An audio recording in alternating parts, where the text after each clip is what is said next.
All right. So I think we are live right now with the next Offscript. And today we have Jeroen.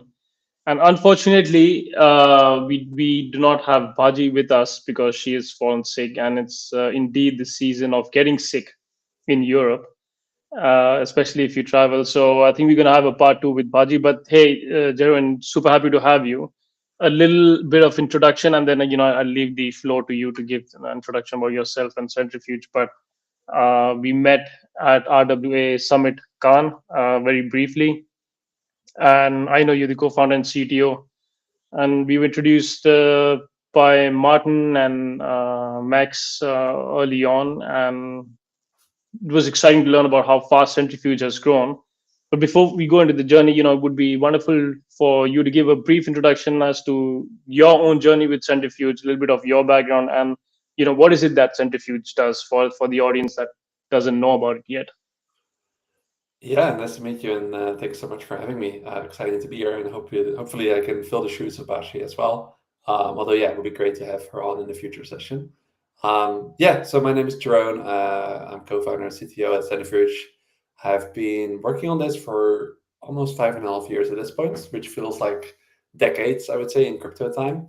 Um, my background is in engineering. I used to be involved in several startups in more classical Web2 companies before this.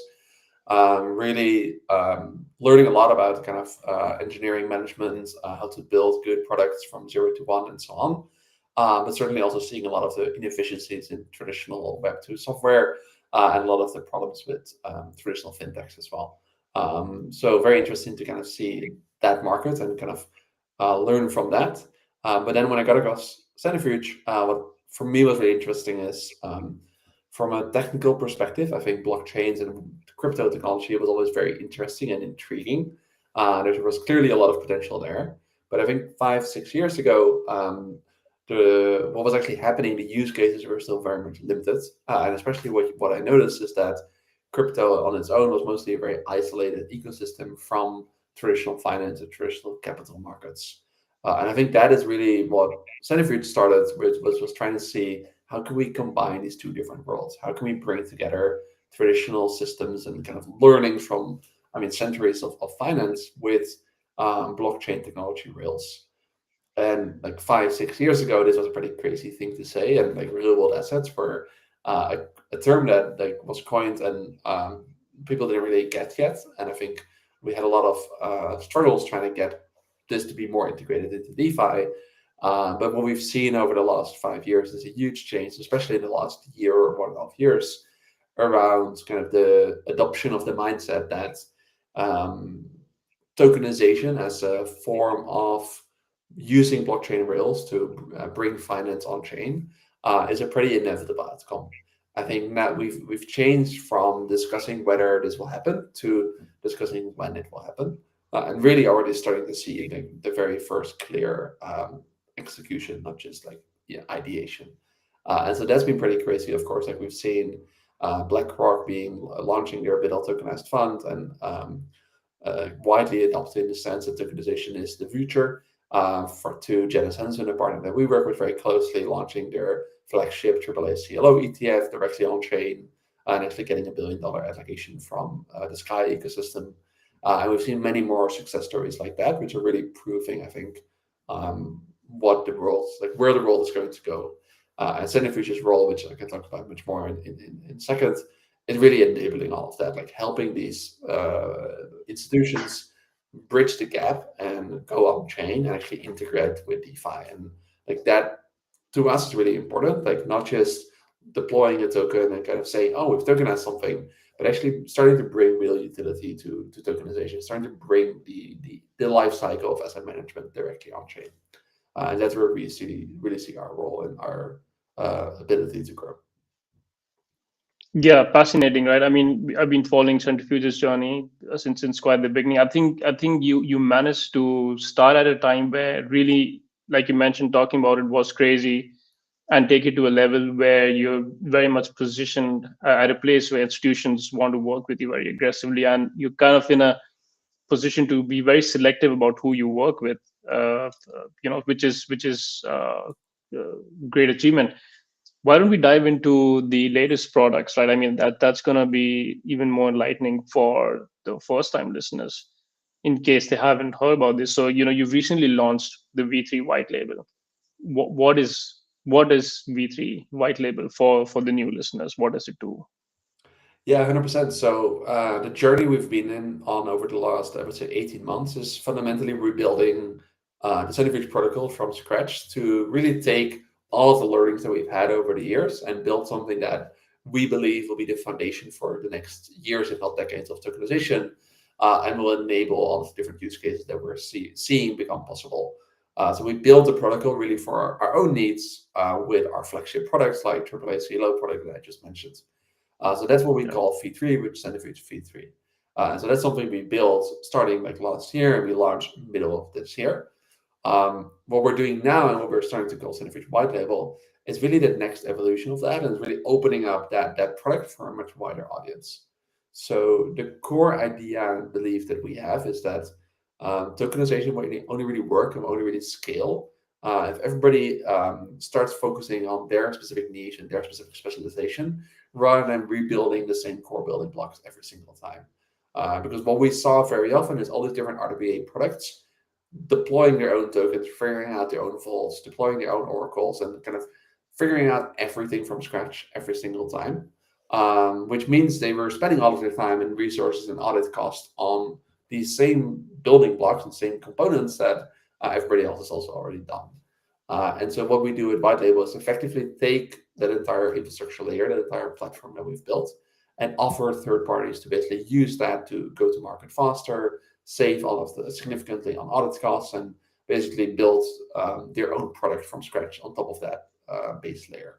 And so that's something that one of the first announcements we had was together with Daylight, which is this energy infrastructure company that I think is a really exciting, if not one of the most exciting projects in the space. They are launching very soon and together first on Plasma. And so they're basically taking the Centrifuge platform as like the base layer and then building their own smart contracts and their own utility on top of that.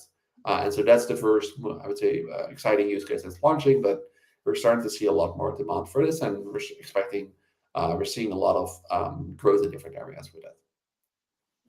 Yeah, absolutely. I think one of the key things which I particularly liked about Centrifuge is it's pretty much agnostic to the underlying jurisdiction or the regulatory framework that you're using, right? So it's very agile as a product in that sense, and I think that's why it makes it appealing for use cases like Daylight or Penamo, because I mean we can go into the energy infrastructure as a new alternative asset class because we'll go to that conversation.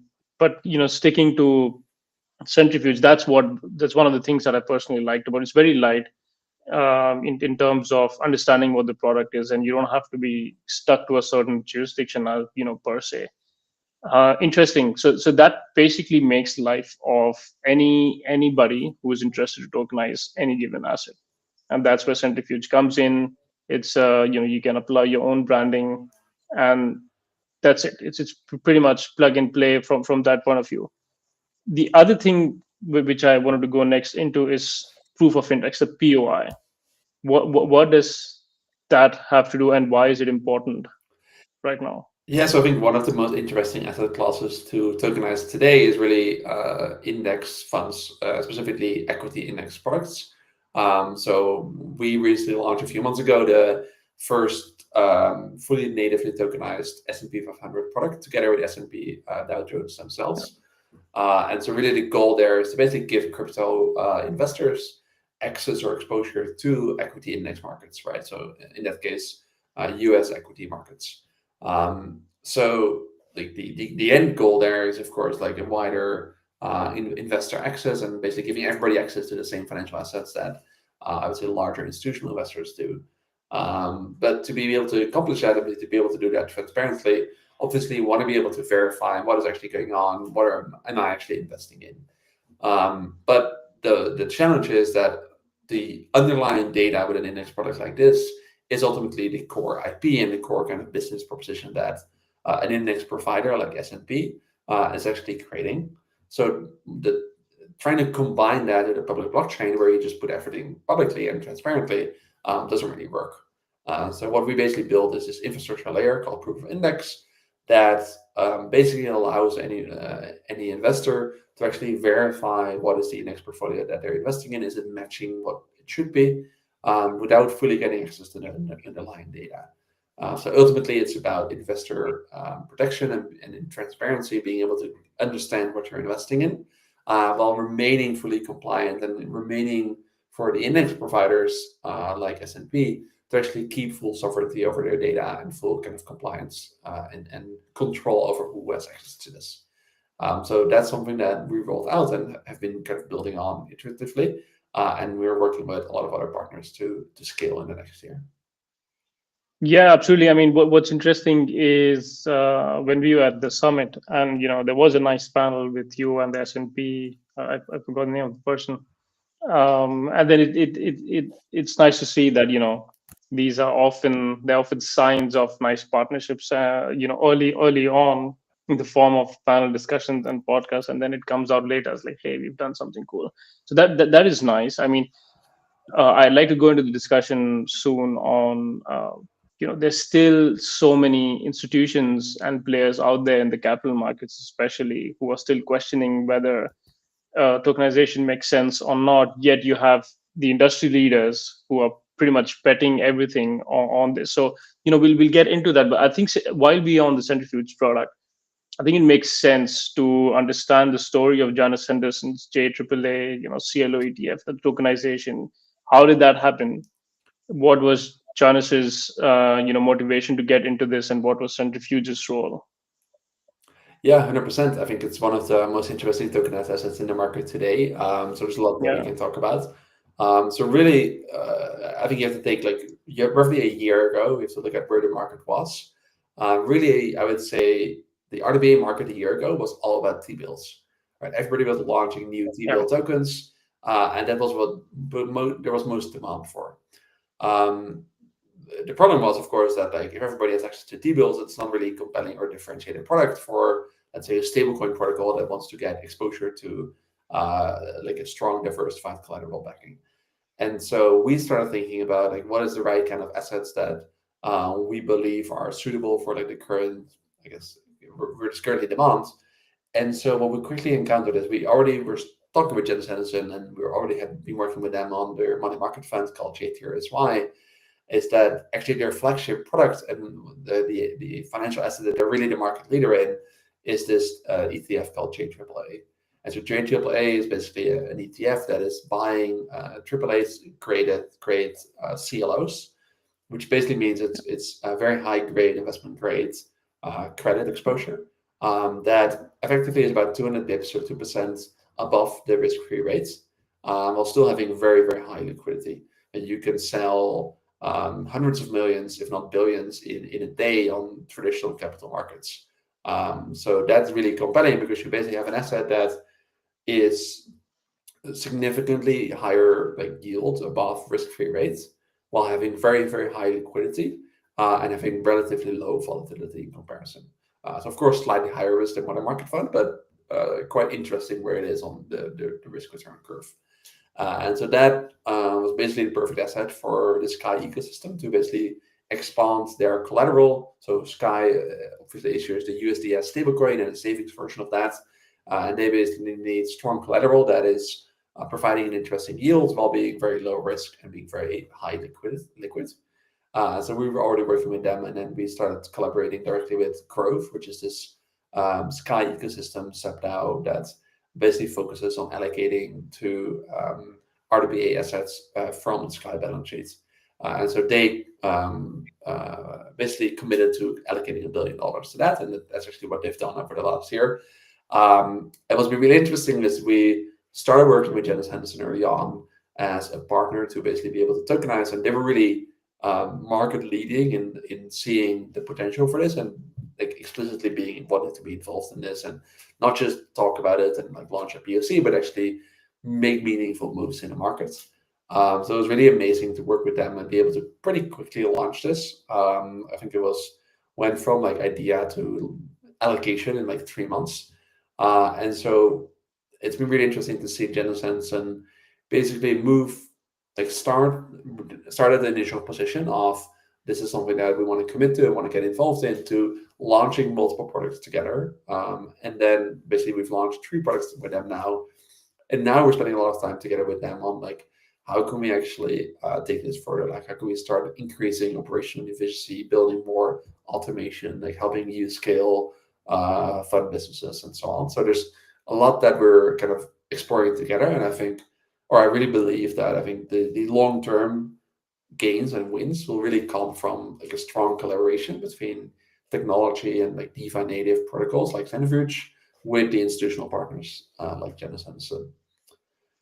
Maybe the final point, like I want to say, what's really interesting about JAAA as well is that one of the other products that Centrifuge has launched in the last year is this product called DE-RWA. So DE-RWA are basically we kind of decentralized versions of RWAs that are more accessible. They're freely transferable, and so can be held by a wider set of investors. And so this is actually quite interesting because, for example, JAAA as an ETF is not easily accessible to anybody. If you want to be able to buy that through your own broker, you generally need additional like requirements or additional like checks and balances that you have to go through. Whereas DE-JAAA is really giving access to such a strong asset to a much wider audience. So we launched that, for example, together with Aerodrome on Base, and we launched it on multiple wallets. And so I think that's a really key example of taking a very strong financial asset, launching that with a strong institutional partner with strong technology rails, and then giving exposure to a wider set of users to that asset while having the same or having very strong like protection to users from that. So I think that is really a chain of kind of products that's coming together and like enabling or showing where the market is going to go. Yeah, I think the RWA is fascinating, and for the reasons that you mentioned, and it seems like the natural transition from JAAA tokenization. Before going to accessibility to the larger audiences, one thing that I want to mention, which is not so often spoken of, is the mindset and the drive of leaders in institutional funds. Like, when I spoke with Nick Journey, you could see that he's convinced. He may, a person may or may not be fully convinced about the potential, but if there's enough drive to be curious enough to try a new technology and see if there is a real benefit, I think that's what's really needed. And these are the ones who end up being leaders in the space. And I felt that with Nick. And it makes sense when you say that, within the span of 3 to 4 months from the inception of the idea to actually materializing it and have these parties together perform this. I think it's quite a remarkable story, and it's also hailed as one in the industry out there. And I have 2 questions in here. I did see we spoke with Anil as well from Animoy. What was Animoy part of the deal of this transaction, or did they come in later? I'm kind of missing that piece. Yes, it's a good question. So Animoy is an asset manager out of the BVI that's basically running several of the flagship products currently live on Centrifuge. So the JAAA product that has been tokenized on Centrifuge is basically a fund structure issued by Animoy with Janus Henderson as a sub-advisor and investment manager. So really, the Animoy is, you can think of it as like a legal structure and a support partner for institutions building on Centrifuge. So that's actually one of the key steps. Is Centrifuge obviously is ultimately a protocol and it's ultimately decentralized. But for these institutions, it's really important to have someone that they can have a direct relationship with, and it's not decentralized, and is rather like a trusted counterparty, and that's really what Animoy is. Yeah, exactly. I think people don't appreciate enough, the level of structuring and the that goes behind us, the complexity behind such a product. I mean, the end use is rather easy, right? DeFi rails, and you can actually easily access it. But what goes into building this is not that straightforward. Understood. And you mentioned an interesting topic in here. So I think it being a AAA rated product, it being liquid and not that volatile, I think it made it a very nice fit for being a use case. But as we move towards new asset classes, we are looking at products which are not that liquid today, and which may or may not be subject to volatility. So the question becomes, what's the best way to tokenize assets that are not that liquid today, but you can have good yields and they have long tenure, so they suddenly don't become the most appealing case for investors. Are you having these kind of conversations right now with funds? And what is it? Because I think at this point, the having a direct like DeFi native protocol and access to decentralized finance and having access to liquidity can be very appealing for investors, but the liquidity is not really there yet at volumes that we would like. Are you having such conversations with funds out there, or what's your take on this? Yeah, I mean, I think ultimately, like, it's about market adoption and education, and then about really bringing like traditional markets together on chain. What I mean by that is, like, yeah, of course, if you're buying a long maturity private credit fund, you're exposed to much higher liquidity risk, and you might not be able to sell everything in a day or a week or even a month. But generally, like, you do that, you buy that asset because you get a higher return for it, right? So it's a trade-off that you're making, and like that's been the kind of like decisions that, of course, many people have been making in finance for centuries. But it's about understanding the risk, understanding the liquidity, understanding the return profile, understanding the underlying portfolio, and then making a decision based on that. So, of course, tokenization doesn't magically solve any kind of liquidity issues. Yeah. It can certainly help, right? Like if you create the private, like a private credit fund and tokenize it on chain, and then create a DE version of that, and then list that on decentralized exchanges, that can create additional secondary liquidity for investors to be able to sell at a certain premium, of course. So that I think there's a lot of mechanisms in DeFi that can help create more liquidity for longer maturity assets and for more illiquid assets. But I think we have to get away from this idea that like suddenly by tokenizing everything becomes liquid. That's just not realistic. And really the question is like, what is the right kind of investors or assets for the right investors to be buying, right? Like if you're a retail investor, like holding your main savings into a single asset, probably you have to think about what is like the liquidity that you want to accept. Whereas if you're a stablecoin protocol and you want to optimize for your return, it might make sense to allocate a small percentage to a longer maturity set of assets to be able to capture that higher yields. So that's the kind of trade-offs that you have to make as an investor ultimately. And I think our goal is about helping create transparency about what the underlying portfolio is, what the underlying risk profile is, as well as help facilitate integrations with DeFi and increase liquidity for it. So obviously, like I mentioned, like increasing liquidity through secondary markets, opening up collateral markets on Morpho and Alpha and so on, and more things like that. Yeah, no, I think you touched on an important point here, because tokenization by itself does not eliminate the underlying risk of the asset, right? I mean, that's not simply how it is. It's not like a magic pill that you tokenize everything and all your financial liquidity and the underlying risk problems are solved. So you need to, exactly, I think it's a good way of putting that. You need to find the right kind of assets for the right kind of investors and see, where it makes sense. Very interesting. I know we had to talk about the 7540, the ERC 7540 protocol, which I know is an extension of 4262, I think, if I'm remembering right. I may have mistaken. What is that protocol? I think that's something that fascinates me. It's very different to 3643. Do you mind highlighting what the 7540 is? Yeah, so I think one of the reasons DeFi has been so successful is because there's been standardization on certain key layers, right? So ERC20 is the basic example. Every token is following the same standard. Of course, there's some minor nuances, but generally, like, Morpho supports ERC20 tokens, and any token is an ERC20 token, and therefore everything works together quite well. So that's, if that wasn't the case, right, like Morpho would have to build custom code to support every single asset. DeFi wouldn't have worked as it does today. And so there's other examples like ERC 721 or NFTs. There's obviously ERC 4626, which basically allows buying and selling tokenized yield. So I think those are really good examples of how standards have enabled DeFi to work. The challenge with RWAs is that generally buying and selling these assets on the primary markets is not instantaneous. So it's not atomic like DeFi is in most cases today. So generally, you submit an order to subscribe or redeem, and there's like a few hours to a day or maybe a few days before that order actually gets settled.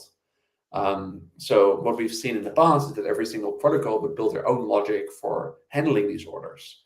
The problem with that is you can then not have those benefits of DeFi because you're not able to standardize, not able to integrate every single tokenized asset. So that's where ERC 7540 comes in. And basically, it builds on the success of ERC 4626, which has been widely adopted. I think it's like 15 billion in TVL across all the different vaults now. And then extends that and improves it basically for RWA use cases, or really any use case which is asynchronous, or where there's basically a time lag between the order and the execution. And so we've worked on that over the last 2 years or so with a few other teams, including the Superform team, the Tokenized Vault Foundation, Maple Finance, and others. And actually, it's been quite really good to see the wider market adoption. We've seen a lot of teams adopting the standards, and I think getting the entire market to support this will really help grow the entire pie, right? Like, for example, one use case that really works well if you have this standards is every custodian platform directly offering access to these tokenized assets through ERC 7540 without having to integrate every single asset individually. I think that's a really key distribution mechanism for assets like this, keeping the institutional compliance requirements of a custody provider while having access to any financial assets. So yeah, that's I think really important. And we're ERC 7540 really focused on that buying and selling process. Interesting. So that's like a vault structure. And remind me, was this fully developed by Centrifuge, by the Centrifuge team, or was it done in tandem with? No, ERC 7540 was developed together with the people that originally developed 4626. So Joey Santoro, one of the authors, was involved. Also, Superform team, also Maple Finance, actually one of another partner or another project in the RWA space, and then the foundation that basically was leading the 4626 development. That used to be called ERC 4626 Alliance, but is now rebranded to the Tokenized Vault Foundation. So that's actually, I think, I really believe that, I mean, there's about over 8,000 standards that have been drafted today, ERC standards, and there's probably 10 that really matter, right? There's probably 10 that have really meaningful impact, have really been adopted in DeFi. And I think the key to be able to adopt a standard like this and really make it useful is to find consensus and to be able to get multiple parties with different interests to agree on something. And so I think if I look at ERC 7540 today, I don't think it's perfect. I have certainly significant things that I would personally like to change, but I think it's the best consensus that we could find across these different projects. And so I think that's why we've now seen, I think, 20, 30 other projects basically adopt the standards, is because it's clear that it's not just a single protocol Centrifuge pushing it, but it's rather really a community effort. It's interesting you mentioned there's some things that you would like to personally change. Do you have something in mind that you would want to personally change if there was another version? Well, I mean, there's certainly like parts of the standard that I think we haven't needed, right? So for example, there's this concept in the standard that's maybe a bit technical called request IDs. The idea was basically, if you submit a subscription request, or let's say a redemption request, but maybe that redemption request actually takes 3 months to be able to fill, you might want to tokenize the redemption request itself. So not tokenize the underlying asset, but actually the redemption, so that you can create a secondary market for those primary market redemptions. Right. It's an interesting idea, but it's also very complicated and I think quite a niche use case. And so it's added a lot of complexity to the standard, where I think that might have been maybe solved at a higher layer. But one of the other projects that was involved felt it was really important because for their use case, this was really critical. And so that's why I kind of got into the standards. So that's kind of one example. It's interesting. This reminds me of these. The secondary tokenization is an interesting topic. I know a few protocols working on not just on this, but essentially there's one, I forgot the name, it was very interesting, that they're trying to tokenize the risk itself, especially in long tenure assets, and sell that risk at a premium, and just a way to hedge it. Sounds like pork. Yeah, I think that's true. They're the ones, correct. And what's interesting is tokenization and blockchain essentially allows you to do that kind of financial engineering, which is pretty hard to do it otherwise, right? And that's what fascinates me. If you just you use math, it's mathematics, and you have a blockchain which does the job, and you have a trusted layer, and then you can play around with it, and it actually works. Anyway, another topic that comes to mind is, for example, I remember one of our conversations with Franklin Templeton, and one of the first questions their technical officer asked us is, "What chain are you on?" So my question to you is, when you work with institutions, in your experience, have you seen this topic come up often? And asking, what chain are you on? Like, why is a specific chain important for institutions? Is it trust? Are they looking for something specific? Like, what's your opinion on why a chain matters for institutions?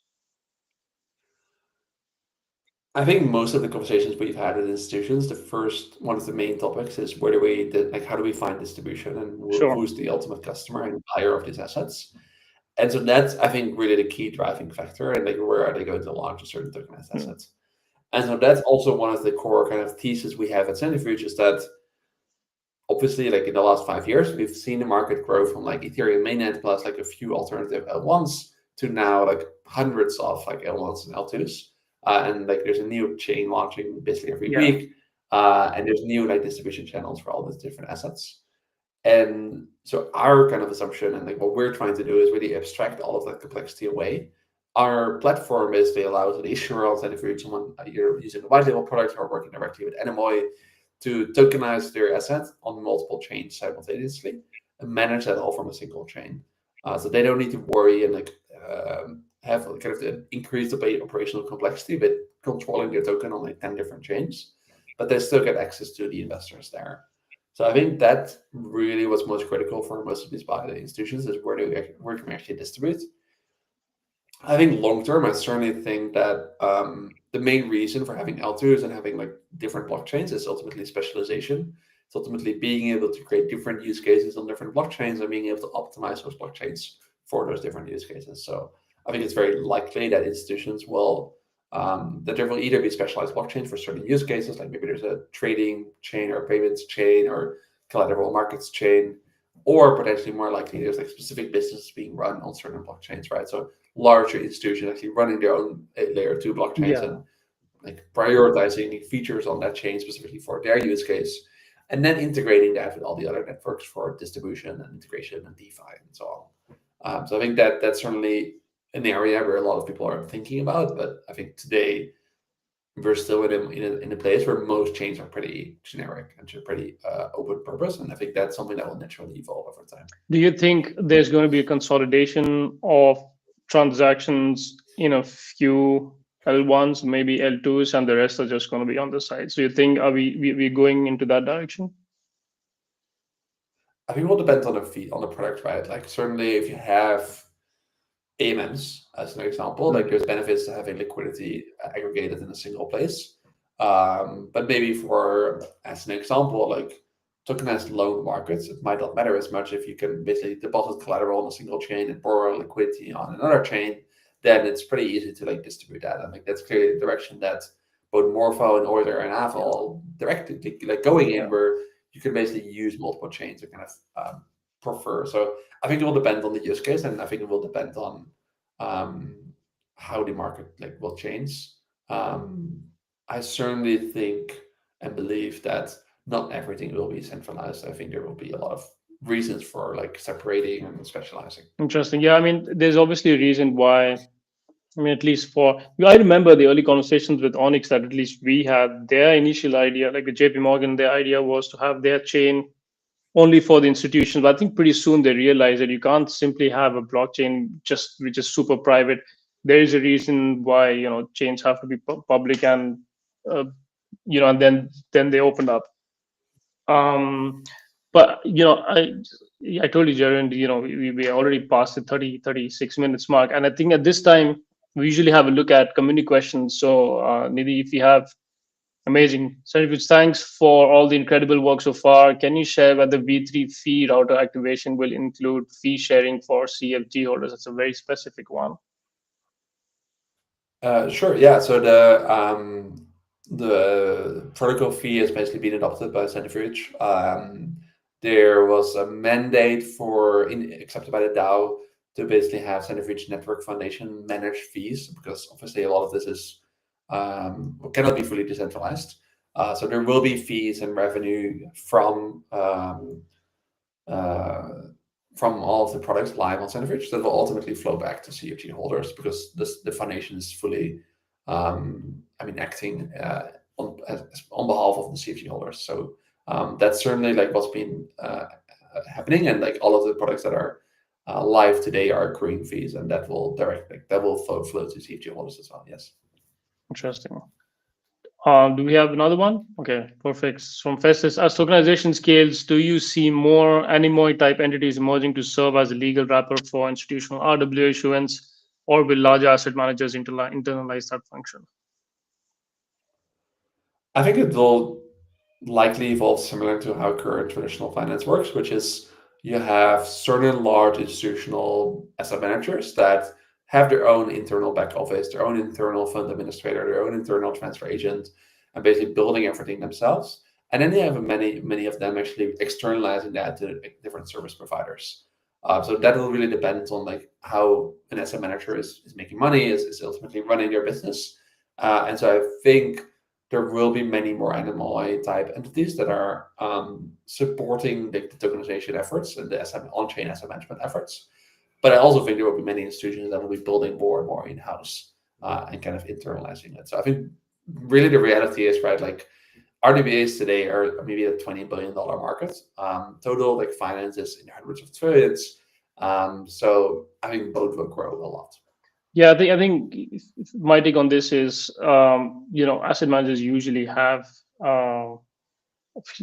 back office operations, and back and front office both, right? And then the idea is you have these existing assets which are sitting in an SPV, and there's a reason why they exist: bankruptcy, remoteness. There's institutions, it's like a mandatory thing for them.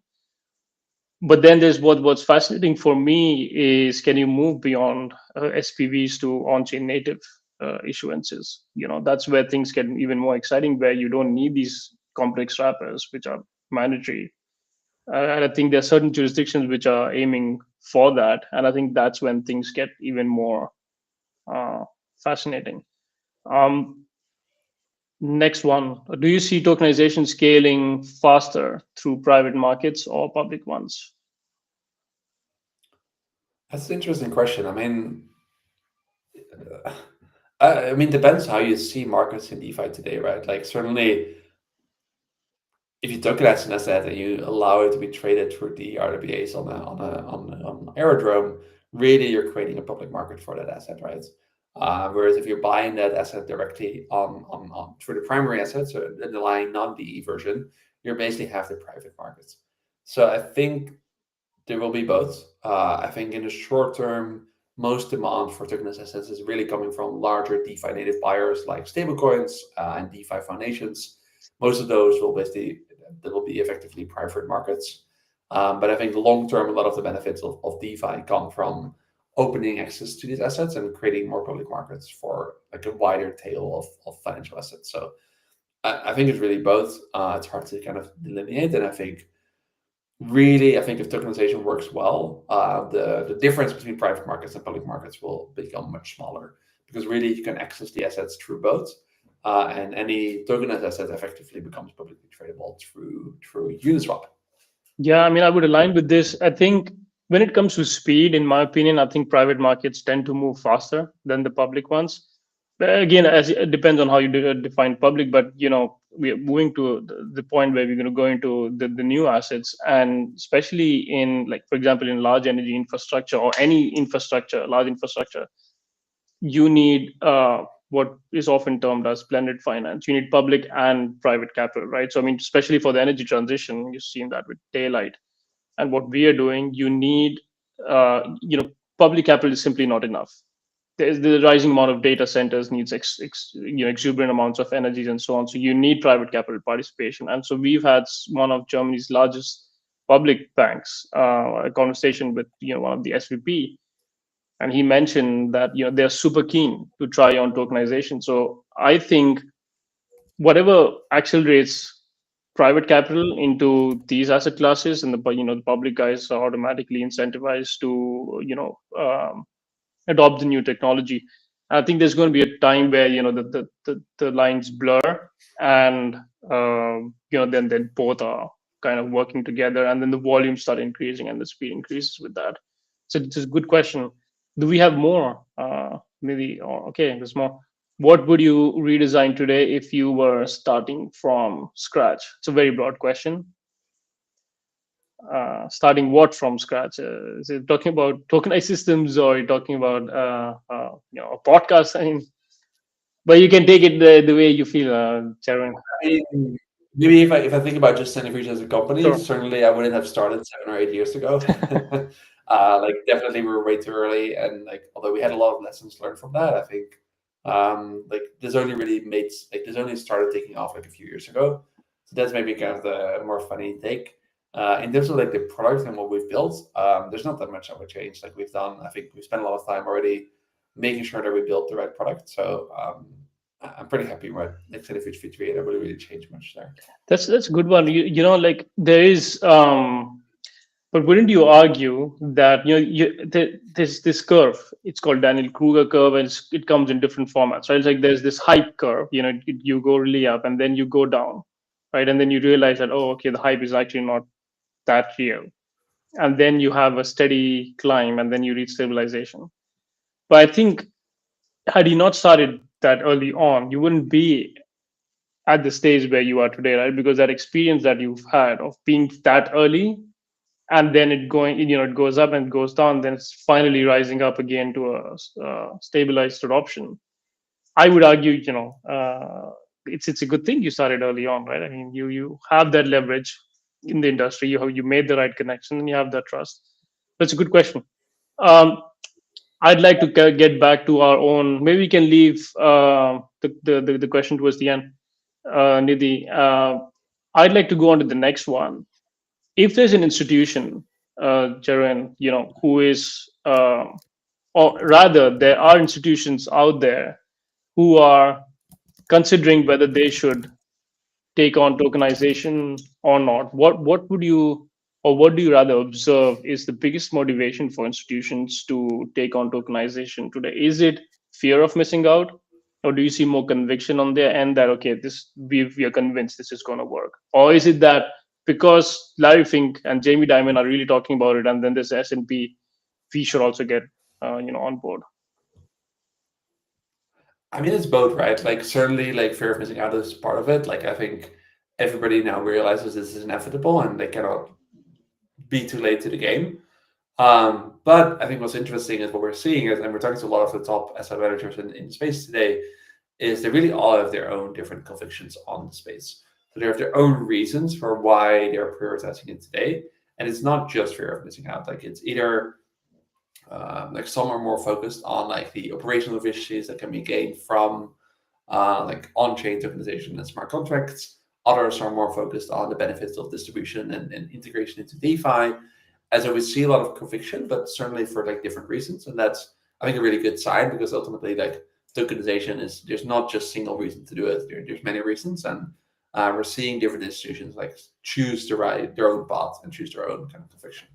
Yeah, I would agree to that. And also, I always try to communicate this when we have conversations like, what's the opportunity cost really? Like, are you really willing to, are you really willing to take the risk of not getting on the train, on this bandwagon, and missing out? Because what are you going to do when the train has passed and then you're trying to catch up? And then often we see them thinking harder as to why. But I think I know, Jeroen, you also have to move out sooner than expected. One of the last questions that we had is, let's take this one. What is the most exciting topic for you, or what are the most exciting topics for you when it comes to tokenization next? Yeah, I think for me, it's about like not just what we're doing with Centrifuge White Label, which is enabling other, like it's basically opening up this platform and opening up this infrastructure layer, but seeing what comes next, like seeing what are the exciting projects that are going to be built on top of that and going to use those like base building blocks, right? So Daylight is a great example. I think what they're doing is a really cool innovation using both blockchain technology, but also traditional like company and like I think there's going to be many more like that are really combining new ideas and new kind of concepts to create something better than current financial system enables. And so really, to me, that's the most exciting piece is seeing, I mean, 2 years ago, 3 years ago, we talked a lot about like infrastructure not being ready, everything missing in wider DeFi. I think that's been the case in RWA still. And so now the infrastructure is basically there, and then seeing what is possible using that, I think is incredibly cool. The other part is certainly like seeing all these different institutions really enter the space and really execute. Obviously, there's quite a few already live today, but I think that's going to significantly increase over the next 6 months. We're talking to so many of them and seeing all of these different financial assets being tokenized natively, being exposed, like allowing the crypto investors exposure to that is going to be really interesting to follow, and it's going to certainly lead to a lot of innovation. That's a good answer. I mean, I can have an answer to this as well, but I know we have one more question. So, Nidhi, can we go towards the last question and then wrap it up? There's so many similarities between Param and Centrifuge. Despite operating in similar sector, they can collaborate rather than compete. From what point of view? Yeah, well, we are not competing, right? The point is, the Param and Centrifuge of very different nature. I mean, you've heard a lot about what Centrifuge does. Just to clarify, so what Penamo is more about creating a full stack credit operating system for infrastructure finance, and tokenization is a part of it. We are not here to build the entire tokenization rails and have it DeFi native like Centrifuge does, because it's already being done and it's done at a very nice level. So we are partners rather than competitors per se. And of course, I don't want to dive too deep into what we are doing together or what we're planning to, but that's the idea. Penamo manages the complexity of doing a transaction in infrastructure finance, everything that sits outside of tokenization itself. There's so many things that happen, from deal sourcing to due diligence to underwriting, post-trade monitoring. Tokenization is a part of it. So we pick a niche, which is a massive, $2 trillion niche in infrastructure finance, focus on energy, renewable energy, very similar to what Daylight Energy does, right? So I think Daylight Energy example is pretty good because it's rooted into a very nice real world business model, and it's using tokenization very smartly to allocate capital and get rewards to the users in a very smart way. And I think these kind of use cases make a lot more sense when it comes to real world applications. I mean, that said, Jeroen, it was a pleasure to have you today, and hopefully the next time we're going to do this together with different topics with Paji when she gets better. But I really appreciate you joining, man. Yeah, no, it was really great, like very nice discussion and really good questions as well, which is great to see. So yeah, thanks so much for having me. Wonderful. Let's wrap it up, and thanks audience for the questions again, and we'll see you next time. And yeah, let's call it. Perfect. Thanks.